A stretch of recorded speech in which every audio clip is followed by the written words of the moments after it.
এক বৃদ্ধ পরনে ছেঁড়া ময়লা বস্ত্র, খোঁচা খোঁচা পাকা দাড়ি, লম্বা লম্বা পাকা চুল। 10 বছর ধরে খুঁজছেন মানুষ হবার শিক্ষা। একদিন এক দোকানে গিয়ে 500 টাকার নোট বের করে চাইলেন মানুষ হবার শিক্ষা। দোকানদার প্রথমে হতবাক হলো, পরে বিরক্ত হয়ে বলল, এসব এখানে পাওয়া যায় না। তবে কোথায় পাওয়া যায়? মনে মনে ভাবতে ভাবতে দোকান থেকে বেরিয়ে গেলেন।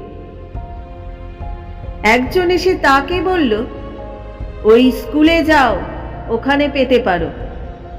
লোকটির কথায় তিনি একটু আশ্বস্ত হলেন, ভাবলেন এবার খোঁজা শেষ হবে। সকলের চোখ এড়িয়ে ঢুকলেন স্কুলের ভিতর, দাঁড়ালেন এক দরজার বাইরে। ভিতরে চলছে পাঠ শিক্ষা বিস্তারে বিদ্যাসাগরের ভূমিকা। ভাবলেন এবার তিনি ঠিক জায়গায় এসেছেন। ক্লাস থেকে বের হতেই শিক্ষকের চোখ পড়ল ওই অদ্ভুত মানুষটির দিকে। ধমক দিয়ে বললেন, কে আপনি? কি চাই এখানে? বৃদ্ধ উত্তর দিলেন, মানুষ হবার শিক্ষা কি? না, এসব এখানে পাওয়া যায় না, বললেন শিক্ষক। আবার সেই বাক্য, এসব এখানে পাওয়া যায় না। একরাশ হতাশা নিয়ে বেরিয়ে গেলেন স্কুল থেকে। পৌঁছালেন এক চায়ের দোকানে। একজন বলে উঠল, তোর মধ্যে কি কোনো শিক্ষাই নেই? এই কথা শুনে বৃদ্ধ ভাবলেন, এই আমাকে সন্ধান দেবে মানুষ হবার শিক্ষা। কোথায় পাবো? কাছে গিয়ে বললেন তাকে সব।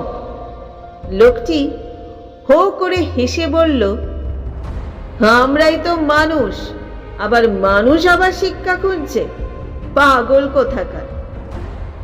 বৃদ্ধ তখন চিৎকার করে বলে উঠল, আমরা মানুষ বলে 7 বছরের শিশুকে ধর্ষণ করি। আমরা মানুষ বলে সম্পত্তির নেশায় ছুরি বসাই ভাইয়ের কলিজায়। আমরা মানুষ বলে গর্ভধারিণী মা ভিক্ষা করে পথের ধারে। আমরা মানুষ বলে স্বামী প্রেমিকার জন্য গর্ভবতী স্ত্রীকে দড়িতে ঝোলায়। আমরা মানুষ বলে জীবনদায়ী জাল ওষুধ বিক্রি করি। আমরা মানুষ বলে ধর্মের নাম করে মানুষে মানুষে হানাহানি করি। আমরা মানুষ বলে। বৃদ্ধের চিৎকার আর কান্নায় চারিদিকে স্তব্ধতা। কিছুক্ষণের জন্য সকলে নির্বাক স্ট্যাচু। হঠাৎই এক ভিক্ষুক ছুটে এসে তার হাতে কয়েকটি ছবি দিয়ে বলল, আগে এদের খোঁজ করো। বৃদ্ধ দেখলেন তার হাতে বিদ্যাসাগর, বিবেকানন্দ, মাদার টেরিজা। কিন্তু কোথায় পাবো এদেরকে? আজ যে এদের ভীষণ প্রয়োজন, ভীষণ ভীষণ প্রয়োজন, ভীষণ ভীষণ প্রয়োজন।